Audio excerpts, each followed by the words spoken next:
Hi hello ನಮಸ್ತೆ ಎಲ್ಲರಿಗೂ inform media ಜಗತ್ತು ಚಾನಲಿನ ಮತ್ತೊಂದು ವಿಡಿಯೋಗೆ ಸ್ವಾಗತ ಸುಸ್ವಾಗತ. ಸ್ನೇಹಿತರೆ, ಎಲ್ಲರೂ ಹೇಗಿದ್ದೀರಾ? ಎಲ್ಲರೂ ಚೆನ್ನಾಗಿದ್ದೀರಾ ಅಂದ್ಕೊಂಡಿದ್ದೀನಿ. ನಾನು ಕೂಡ ತುಂಬಾ ಚೆನ್ನಾಗಿದ್ದೀನಿ. ಎಲ್ಲರೂ ಚೆನ್ನಾಗಿದ್ದೀರಾ ಅಂದ್ಕೊಂಡು ಭಾವಿಸ್ಕೊಂಡು ಇವತ್ತಿನ ಒಂದು ವಿಡಿಯೋನ ಶುರು ಮಾಡಿಬಿಡೋಣ. ಇವತ್ತಿನ ಒಂದು ವಿಡಿಯೋದಲ್ಲಿ ಆಷಾಢದ ಹುಣ್ಣಿಮೆ ಅಥವಾ ಗುರುಪೂರ್ಣಿಮೆಯ ನಂತರ ಅಂದರೆ ಜುಲೈ 29 ಈ ದಿನದ ನಂತರ ಸಾಕಷ್ಟು ಬದಲಾವಣೆಯನ್ನು ಮಕರ ರಾಶಿಯವರು ನೋಡಲಿದ್ದೀರಿ. ಮಕರ ರಾಶಿಯವರು ನಿಮ್ಮ ವೃತ್ತಿ ಜೀವನದಲ್ಲಿ, ವ್ಯಾಪಾರ ವ್ಯವಹಾರದಲ್ಲಿ, ಹಣಕಾಸಿನಲ್ಲಿ, ನಿಮ್ಮ ಆರೋಗ್ಯದಲ್ಲಿ ಏನೆಲ್ಲ ಬದಲಾವಣೆಗಳು ಕಂಡು ಬರಲಿದೆ, ಯಾವುದರ ಬಗ್ಗೆ ಎಚ್ಚರಿಕೆ ವಹಿಸಬೇಕು ಮಕರ ರಾಶಿಯವರನ್ನ ಕಂಪ್ಲೀಟಾಗಿ ಇದೇ ವಿಡಿಯೋದಲ್ಲಿ ತಿಳಿಸ್ಕೊಡ್ತಾ ಹೋಗ್ತೀನಿ. ಮಕರ ರಾಶಿಯವರು ಇದನ್ನೆಲ್ಲ ತಿಳ್ಕೋಬೇಕು, ಸಣ್ಣ ಪುಟ್ಟ ಪರಿಹಾರಗಳನ್ನೆಲ್ಲ ಫಾಲೋಅಪ್ ಮಾಡಬೇಕು ಅಂದರೆ ಎಲ್ಲೂ ಕೂಡ ವಿಡಿಯೋನ ಸ್ಕಿಪ್ ಮಾಡಬಾರ್ದು.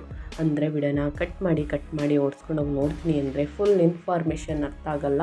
ಸೊ ಹಾಗಾಗಿ ಎಲ್ಲ ವಿಡಿಯೋದಲ್ಲೂ ತಿಳಿಸ್ತಾ ಇರ್ತೀನಿ. ಮೊದಲಿಂದ ಕೊನೆ ತನಕ ವಿಡಿಯೋವನ್ನು ವಾಚ್ ಮಾಡಿ. ವಿಡಿಯೋದಲ್ಲಿ ಒಳ್ಳೆ ಮಾಹಿತಿ ಸಿಕ್ಕಿದ್ದಲ್ಲಿ, ಈ ವಿಡಿಯೋ ಯೂಸ್ಫುಲ್ ಅನಿಸಿದ್ದಲ್ಲಿ ಮಕರ ರಾಶಿಯವರಿಗೆ ದಯವಿಟ್ಟು ವಿಡಿಯೋಗೆ ಲೈಕ್ ಮಾಡಿ, ಸಬ್ಸ್ಕ್ರೈಬ್ ಮಾಡ್ಕೊಳ್ಳಿ. ನಿಮ್ಮ ಅಭಿಪ್ರಾಯವನ್ನು ಕಮೆಂಟ್ ಬಾಕ್ಸಲ್ಲಿ ತಿಳಿಸಬಹುದು. ಯಾರೆಲ್ಲ ಸಬ್ಸ್ಕ್ರೈಬ್ ಮಾಡಿಕೊಂಡು ಪ್ರತಿನಿತ್ಯ ವಿಡಿಯೋ ವಾಚ್ ಮಾಡ್ತಿದ್ದೀರಾ ಅಂಥವರಿಗೆ ಥ್ಯಾಂಕ್ ಯು ಸೋ ಮಚ್ ಅಂತ ಹೇಳ್ತಾ ವಿಡಿಯೋದ ಕಡೆ ಗಮನ ಕೊಟ್ಬಿಡೋಣ. ಹೌದು, ಮಕರ ರಾಶಿಯವರಿಗೆ ಶನಿದೇವರ ಕೃಪೆ, ಶನಿದೇವರ ಆಶೀರ್ವಾದದಿಂದ ಸಕಲೈಶ್ವರ್ಯ ಪ್ರಾಪ್ತಿ.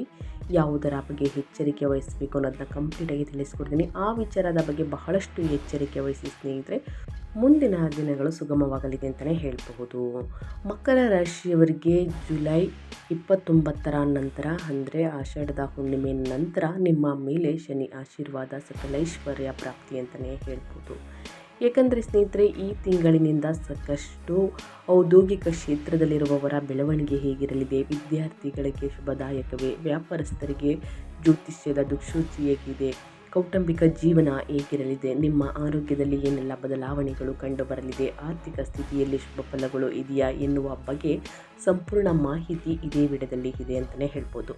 ಮಕರ ರಾಶಿಯವರಿಗೆ ಜುಲೈ 29 ನಂತರ ನಿಮ್ಮ ಜೀವನದಲ್ಲಿ ಕಠಿಣ ಪರಿಶ್ರಮ, ಆತ್ಮವಿಶ್ವಾಸ, ಆತ್ಮಾವಲೋಕನ ಮತ್ತು ಶಾಶ್ವತ ಬದಲಾವಣೆಯ ಸಂಯೋಜನೆಯನ್ನು ತರುತ್ತದೆ. ಈ ತಿಂಗಳಿಂದ ಬಾಹ್ಯ ಸಂದರ್ಭಗಳಿಗಿಂತ ಹೆಚ್ಚಾಗಿ ನಿಮ್ಮ ಪ್ರಯತ್ನಗಳು ಮತ್ತು ನಿರ್ಧಾರ ತೆಗೆದುಕೊಳ್ಳುವಂತಹ ಸಾಮರ್ಥ್ಯಗಳನ್ನು ನಂಬಲು ನಿಮಗೆ ಕಲಿಸುತ್ತದೆ. ಶನಿಯ ಸಂಚಾರವು ಕೆಲಸ ಆಧಾರಿತ ವಿಧಾನವನ್ನು ಅಳವಡಿಸಿಕೊಳ್ಳಲು ನಿಮ್ಮನ್ನು ಪ್ರೇರೇಪಿಸುತ್ತದೆ. ಸೊ ಹಾಗಾಗಿ ಶನಿ ವರ್ಷವಿಡೀ ಸ್ನೇಹಿತರೆ 3ನೇ ಮನೆಯಲ್ಲಿ ಉಳಿಯುತ್ತಾರೆ. ಇದರಿಂದ ಧೈರ್ಯ, ಆತ್ಮವಿಶ್ವಾಸ, ಶೌರ್ಯ, ಸಂವಹನ ಕೌಶಲ್ಯ ಮತ್ತು ನಿರಂತರ ಪ್ರಯತ್ನವನ್ನು ನಿಮ್ಮ ದೊಡ್ಡ ಶಕ್ತಿಗಳನ್ನಾಗಿ ಮಾಡಿಕೊಳ್ಳುತ್ತಾನೆ. ಜೀವನದಲ್ಲಿ ಸ್ವಂತವಾಗಿ ಮುಂದುವರಿಯಲು ಬಯಸುವವರಿಗೆ ಈ ಸಮಯವು ವಿಶೇಷವಾಗಿ ಮುಖ್ಯವಾಗಿರುತ್ತದೆ. ಅದೃಷ್ಟಕ್ಕಿಂತ ಹೆಚ್ಚಾಗಿ ಕಠಿಣ ಪರಿಶ್ರಮವು ಫಲಿತಾಂಶಗಳನ್ನು ನಿರ್ಧರಿಸುತ್ತದೆ. ಮಕರ ರಾಶಿಯವರಿಗೆ ಜುಲೈ 27ರಿಂದ ಶನಿ ಹಿಮ್ಮುಖ ಚಲನೆಯು ಸ್ನೇಹಿತರೆ ಕೆಲವು ಕೆಲಸಗಳಲ್ಲಿ ವಿಳಂಬದಿಂದಾಗಿ ಸಮಸ್ಯೆಗಳನ್ನು ಉಂಟು ಮಾಡಬಹುದು. ಮಾನಸಿಕ ಒತ್ತಡ ಮತ್ತು ಪ್ರಯತ್ನಗಳಿಗೆ ಹೆಚ್ಚುವರಿ ಪ್ರಯತ್ನ ಬೇಕಾಗಬಹುದು. ಈ ಅವಧಿಯು ನಿಮ್ಮ ತಾಳ್ಮೆಯನ್ನು ಪರೀಕ್ಷಿಸುತ್ತದೆ ಮತ್ತು ನೀವು ಇಂದಿನ ನಿರ್ಧಾರಗಳನ್ನು ಮರುಪರಿಶೀಲಿಸಬೇಕಾಗಬಹುದು. ಸೊ ಒಟ್ಟಾರೆಯಾಗಿ ಹೇಳಬೇಕು ಅಂದರೆ ಡಿಸೆಂಬರ್ 11ರಿಂದ ಶನಿಯ ನೇರ ಚಲನೆಯವರೆಗೆ ಸ್ನೇಹಿತರೆ ಸಾಕಷ್ಟು ಬದಲಾವಣೆಯನ್ನು ನೋಡಲಿದ್ದೀರಿ ಅಂತಲೇ ಹೇಳ್ಬೋದು. ಮಕರ ರಾಶಿಯವರು ಸ್ವಲ್ಪ ಆತ್ಮವಿಶ್ವಾಸ ಮರಳುತ್ತದೆ ಮತ್ತು ಸ್ಥಗಿತಗೊಂಡ ಕೆಲಸಗಳು ವೇಗವನ್ನು ಪಡೆಯುತ್ತವೆ ಸ್ನೇಹಿತರೆ. ಹಾಗಿದ್ರೆ ಇವಾಗ ಒಂದೊಂದಾಗಿ ತಿಳಿಸೋದಾದರೆ, ಮೊದಲನೇದಾಗಿ ನಿಮ್ಮ ವೃತ್ತಿ ಜೀವನದಲ್ಲಿ ಏನೆಲ್ಲ ಬದಲಾವಣೆಗಳು ಕಂಡು ಬರಲಿದೆ, ಯಾವುದರ ಬಗ್ಗೆ ಎಚ್ಚರಿಕೆ ವಹಿಸಬೇಕು ಅಂದರೆ ವೃತ್ತಿ ಜೀವನದ ವಿಷಯದಲ್ಲಿ 2026 ಜುಲೈ 29 ನಂತರ ಮಕರ ರಾಶಿಯವರಿಗೆ ಸ್ವಪ್ರಯತ್ನದ ಆಧಾರದ ಮೇಲೆ ಪ್ರಗತಿಯ ವರ್ಷವಾಗಿರುತ್ತದೆ. ವರ್ಷವಿಡೀ 3ನೇ ಮನೆಯಲ್ಲಿ ಶನಿಯ ಸಂಚಾರವು ನಿಮ್ಮ ಯಶಸ್ಸನ್ನು ತ್ವರಿತ ಅದೃಷ್ಟದಿಂದಲೂ ಅದರ ಸ್ಥಿರವಾದ ಪ್ರಯತ್ನಗಳಿಂದಲೂ ಬರುತ್ತದೆ. ಈ ತಿಂಗಳಲ್ಲಿ ಸ್ನೇಹಿತರೆ 27ನೇ ತಾರೀಕು ಶನಿ ಹಿಮ್ಮುಖ ಸಂಚಾರದಿಂದ ಕೆಲಸದಲ್ಲಿ ಜವಾಬ್ದಾರಿಗಳು ಹೆಚ್ಚಾಗುತ್ತವೆ ಮತ್ತು ನೀವು ನಿಮ್ಮ ಸಾಮರ್ಥ್ಯಗಳನ್ನು ಪದೇ ಸಾಬೀತುಪಡಿಸಬೇಕಾಗಬಹುದು. ನಿಮ್ಮ ಮೇಲಧಿಕಾರಿಗಳು ಕೆಲಸದಲ್ಲಿ ನಿಮ್ಮಿಂದ ಹೆಚ್ಚಿನ ನಿರೀಕ್ಷೆಗಳನ್ನು ಹೊಂದಿರುತ್ತಾರೆ. ಆದರೆ ನೀವು ಸ್ವಲ್ಪ ತಾಳ್ಮೆ ಮತ್ತು ಶಿಸ್ತನ್ನು ಕಾಪಾಡಿಕೊಂಡರೆ ಭವಿಷ್ಯದಲ್ಲಿ ಈ ಜವಾಬ್ದಾರಿ ನಿಮ್ಮ ನಿರ್ಣಾಯಕ ಲಕ್ಷಣವಾಗುತ್ತದೆ. ಉದ್ಯೋಗದಲ್ಲಿರುವವರಿಗೆ ಈ ಅವಧಿ ಸ್ಥಿರವಾಗಿರುತ್ತದೆ. ಆದರೆ ಸ್ವಲ್ಪ ಬಡ್ತಿ ಅಥವಾ ಸ್ಥಾನ ಬದಲಾವಣೆ ನಿರಂತರ ಪ್ರಯತ್ನಗಳು ಅಗತ್ಯವಾಗಿರುತ್ತದೆ. ಜುಲೈ 27ರಿಂದ ಶನಿಯ ಹಿಮ್ಮೆಟ್ಟುವಿಕೆಯ ಚಲನೆಯ ನಂತರ ನಿರ್ಧಾರಗಳಲ್ಲಿ ಕೆಲವು ಗೊಂದಲಗಳು, ಕೆಲಸದಲ್ಲಿ ವಿಳಂಬಗಳು ಅಥವಾ ಯೋಜನೆಗಳಲ್ಲಿ ಬದಲಾವಣೆಗಳು ಉಂಟಾಗಬಹುದು. ವಿಧಾನವನ್ನು ಅಳವಡಿಸಿಕೊಳ್ಳಲು ಸ್ನೇಹಿತರೆ, ಅಂದರೆ ಯಾವುದೇ ಆತುರವನ್ನು ಈ ಹಂತದಲ್ಲಿ ಸ್ವಲ್ಪ ತಪ್ಪಿಸಬೇಕಾಗುತ್ತದೆ. ದೀರ್ಘಾವಧಿಯ ನಿಧಾನವನ್ನು ಅಳವಡಿಸಿಕೊಳ್ಳಲು ನಿಮಗೆ ಸಲಹೆಯನ್ನು ನೀಡುತ್ತದೆ. ಎಲ್ಲಿ ತನಕ ಅಂದರೆ ಡಿಸೆಂಬರ್ ತನಕ ಸ್ನೇಹಿತರೆ. ಡಿಸೆಂಬರ್ ನಂತರ ಶನಿ ನೇರ ಚಲನೆಯು ಕೆಲಸದ ಸ್ಥಳದಲ್ಲಿ ಸ್ಪಷ್ಟತೆಯನ್ನು ತರುತ್ತದೆ ಮತ್ತು ಬಾಕಿ ಇರುವ ಯೋಜನೆಗಳು ಪುನರಾರಂಭಗೊಳ್ಳುತ್ತವೆ. ಹಾಗಾಗಿ ಜುಲೈ ತಿಂಗಳ ತನಕ ನಂತರ 6ನೇ ಮನೆಯಲ್ಲಿ ಗುರುವಿನ ಸಂಚಾರವು ಸ್ಪರ್ಧೆ, ಕೆಲಸದ ಹೊರೆ ಮತ್ತು ಸವಾಲುಗಳನ್ನು ಹೆಚ್ಚಿಸಬಹುದು. ಜುಲೈ ನಂತರ 7ನೇ ಮನೆಗೆ ಗುರುವಿನ ಪ್ರವೇಶವು ವ್ಯವಹಾರ, ಪಾಲುದಾರಿಕೆ, ಸಮಾಲೋಚನೆ, ಕ್ಲೈಂಟ್ ಆಧಾರಿತ ಕೆಲಸ, ಸಾರ್ವಜನಿಕ ವ್ಯವಹಾರಗಳಿಗೆ ಅತ್ಯಂತ ಅನುಕೂಲಕರವಾಗಿರುತ್ತದೆ. ಇನ್ನು ಸರ್ಕಾರಿ ಕೆಲಸವನ್ನು ಮಾಡುತ್ತಿರುವಂತಹ ವ್ಯಕ್ತಿಗಳಿಗೂ ಕೂಡ ಅನುಕೂಲಕರ ಅಂತಲೇ ಹೇಳ್ಬೋದು. ಸ್ವಲ್ಪ ಅಡಚಣೆ ಉಂಟಾಗಲಿದೆ ಸ್ನೇಹಿತರೆ ಶನಿ ಸಂಚಾರ ಇರುವ ಕಾರಣ, ಆದರೆ ಮುಂದಿನ ದಿನಗಳಲ್ಲಿ ಅದೆಲ್ಲ ಹೊಳಿತಾಗಲಿದೆ ಅಂತಲೇ ಹೇಳ್ಬೋದು. ಆ ವಿಷಯದ ಬಗ್ಗೆ ಸ್ವಲ್ಪ ಎಚ್ಚರಿಕೆ ವಹಿಸಿ. ಯಾವುದೇ ಕಾರಣಕ್ಕೂ ಸಹೋದ್ಯೋಗಿಗಳೊಂದಿಗೆ, ಹಿರಿಯರೊಂದಿಗೆ ಸ್ನೇಹಿತರೆ ವಾದ ವಿವಾದಗಳನ್ನು ಈ ಸಮಯದಲ್ಲಿ ಮಾಡಬೇಡಿ. ಯಾಕಂತಂದರೆ ಸಮಸ್ಯೆಗಳು ಮತ್ತಷ್ಟು ಉದ್ಭವಿಸಬಹುದು. ಇದನ್ನು ಗಮನದಲ್ಲಿಟ್ಕೊಳ್ಳಿ ಮಕರ ರಾಶಿಯ ವ್ಯಕ್ತಿಗಳು ಅಂತ ಹೇಳ್ತಾ, ಇನ್ನು ಮಕರ ರಾಶಿಯವರಿಗೆ ಹಣಕಾಸಿನ ಸ್ಥಿತಿ ಅಂದರೆ ಆರ್ಥಿಕ ಪರಿಸ್ಥಿತಿ ಹೇಗಿರಲಿದೆ, ಯಾವುದರ ಬಗ್ಗೆ ಬಹಳಷ್ಟು ಎಚ್ಚರಿಕೆ ವಹಿಸಬೇಕು, ಏನೆಲ್ಲ ಖರೀದಿ ಮಾಡುವಂತಹ ಯೋಗ ಇದೆ ಅನ್ನೋದನ್ನ ನೋಡೋದಾದರೆ, ಮಕರ ರಾಶಿಯವರಿಗೆ ಆರ್ಥಿಕ ವಿಷಯಗಳಲ್ಲಿ ಈ ತಿಂಗಳಿಂದ ಸ್ವಲ್ಪ ಮಟ್ಟಿಗೆ ಪ್ರಗತಿ ಕಂಡು ಬರುತ್ತದೆ. 3ನೇ ಮನೆಯಲ್ಲಿ ಶನಿಯ ಸಂಚಾರವು ಆದಾಯವನ್ನು ಹೆಚ್ಚಿಸಲು ಹೊಸ ಪ್ರಯತ್ನಗಳನ್ನು ಪ್ರೋತ್ಸಾಹಿಸುತ್ತದೆ. ಹೆಚ್ಚುವರಿ ಕೆಲಸ, ಉಪಯೋಜನೆಗಳು ಅಥವಾ ಕೌಶಲ್ಯ ಆಧಾರಿತ ಸ್ನೇಹಿತರೆ ಕೆಲಸವು ನಿಮ್ಮ ಗಳಿಕೆಯನ್ನು ಹೆಚ್ಚಿಸಬಹುದು. ನಿಮ್ಮ ಗಳಿಕೆ ನಿಧಾನವಾದರೂ ಸ್ಥಿರವಾಗಿ ಮುಂದುವರಿಯುತ್ತದೆ. ಜುಲೈ ತಿಂಗಳ ನಂತರ 6ನೇ ಮನೆಯಲ್ಲಿ ಗುರುವಿನ ಸಾಗಣೆಯು ವೆಚ್ಚಗಳು ಮತ್ತು ಜವಾಬ್ದಾರಿಗಳನ್ನು ಹೆಚ್ಚಿಸಬಹುದು. ವಿಶೇಷವಾಗಿ ಆರೋಗ್ಯ, ಸಾಲ ಅಥವಾ ಕುಟುಂಬ ಜವಾಬ್ದಾರಿಗಳು. ಈ ಅವಧಿಯಲ್ಲಿ ನೀವು ನಿಮ್ಮ ಬಜೆಟ್ ಬಗ್ಗೆ ಜಾಗರೂಕರಾಗಿರಬೇಕು ಮತ್ತು ಅನಗತ್ಯ ಖರ್ಚುಗಳನ್ನು ಆದಷ್ಟು ತಪ್ಪಿಸಬೇಕು.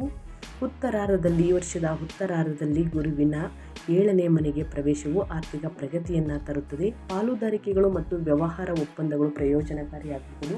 ಹಣಕಾಸಿನ ವಿಚಾರದಲ್ಲಿ ಸ್ವಲ್ಪ ಎಚ್ಚರಿಕೆ ವಹಿಸಿ. ಸಾಲ ಕೊಡುವುದಕ್ಕೆ 10 ಬಾರಿ ಯೋಚನೆಯನ್ನು ಮಾಡಬೇಕಾಗುತ್ತದೆ. ಕೊಟ್ಟಿರುವಂತಹ ಸಾಲ ಹಿಂತಿರುಗಿ ಬರುವುದಿಲ್ಲ. ಹಾಗಾಗಿ ಯಾರಿಗೂ ಕೂಡ ದೊಡ್ಡ ಮೊತ್ತದಲ್ಲಿ ಹಣವನ್ನು ಸಾಲವಾಗಿ ನೀಡಬೇಡಿ ಅಂತ ಹೇಳ್ತಾ ಇದ್ದೀನಿ ಮಕರ ರಾಶಿಯವರಿಗೆ. ಇನ್ನು ಸಾಲ ತೆಗೆದುಕೊಳ್ಳುವುದಕ್ಕೂ ಉಪಯುಕ್ತವಲ್ಲ ಸ್ನೇಹಿತರೆ ಈ ತಿಂಗಳ ನಂತರ.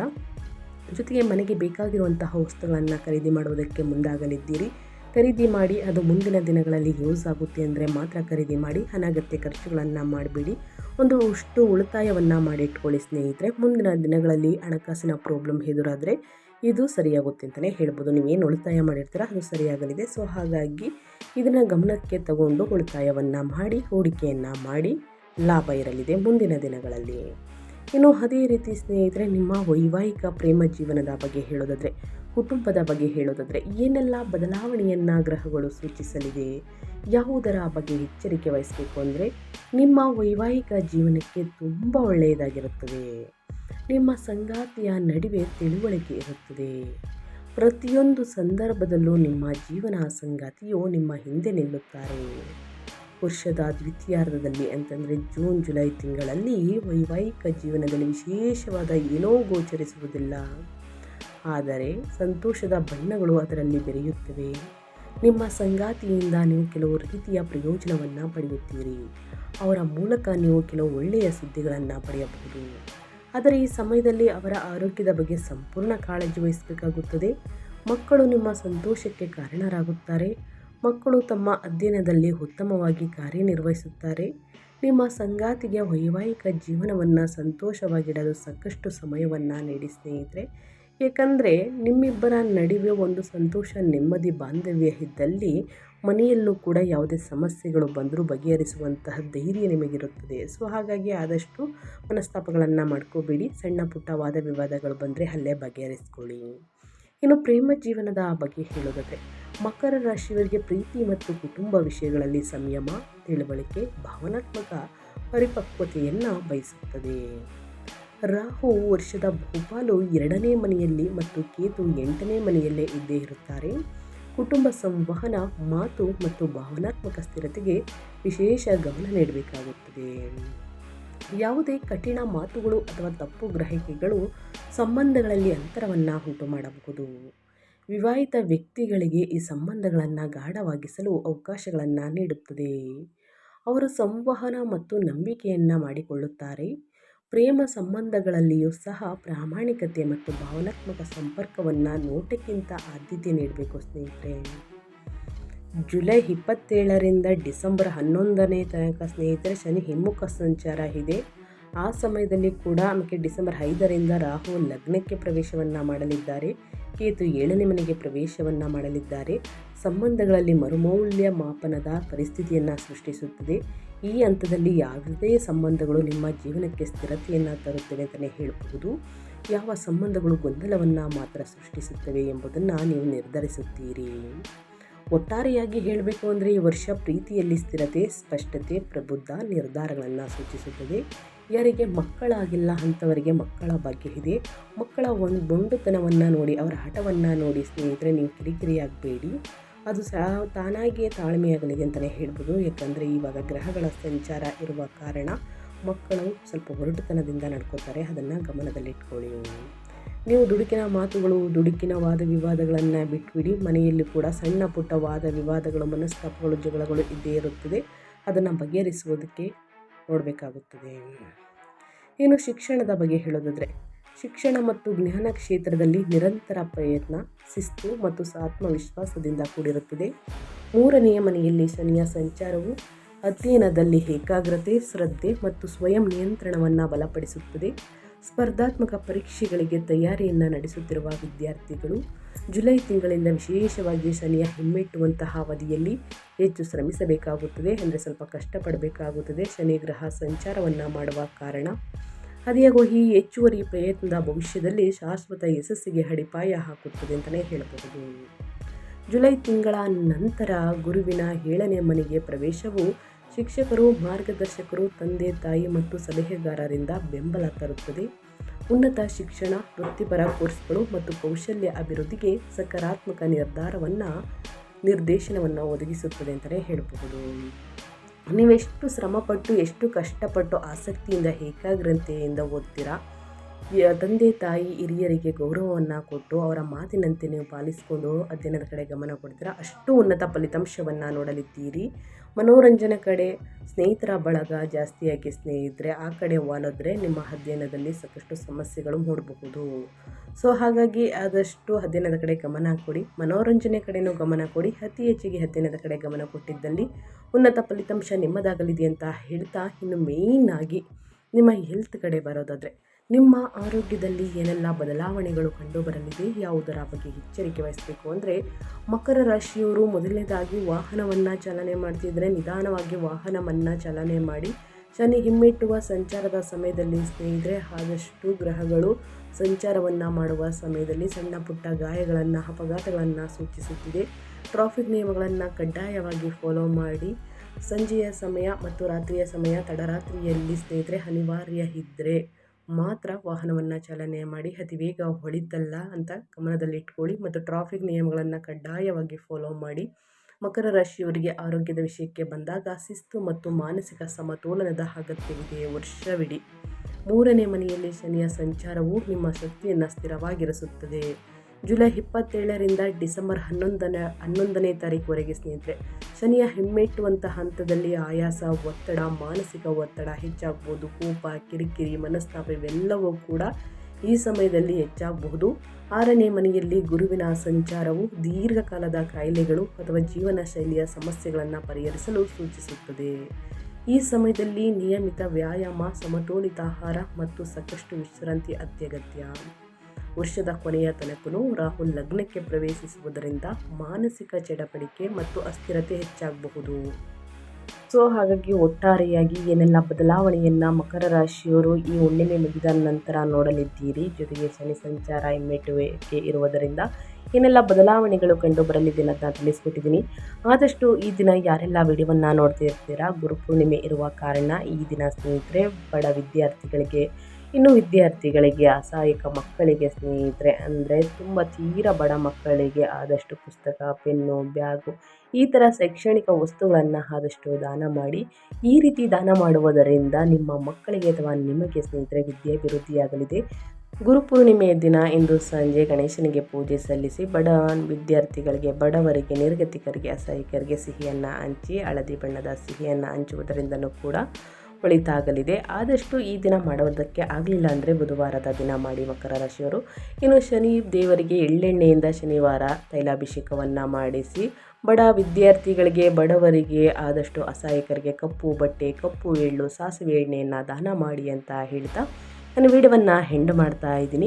ಇವತ್ತಿನ ಒಂದು ವಿಡಿಯೋದಲ್ಲಿ ಸಂಪೂರ್ಣ ಮಾಹಿತಿ ಸಿಕ್ಕಿದ್ದಲ್ಲಿ, ಈ ವಿಡಿಯೋ ಯೂಸ್ಫುಲ್ ಅನಿಸಿದ್ದಲ್ಲಿ ಮಕರ ರಾಶಿಯವರಿಗೆ ಈ ವಿಡಿಯೋಗೆ ಲೈಕ್ ಮಾಡಿ. ಇನ್ನೂ ಕೂಡ ಸಬ್ಸ್ಕ್ರೈಬ್ ಆಗಿಲ್ಲ ಅಂದರೆ ಇನ್ಫಾರ್ಮಿಡಿಗೆ ಸಬ್ಸ್ಕ್ರೈಬ್ ಆಗಿ ನಿಮ್ಮ ಅಭಿಪ್ರಾಯವನ್ನು ಕಮೆಂಟ್ ಬಾಕ್ಸಲ್ಲಿ ತಿಳಿಸ್ಬೋದು.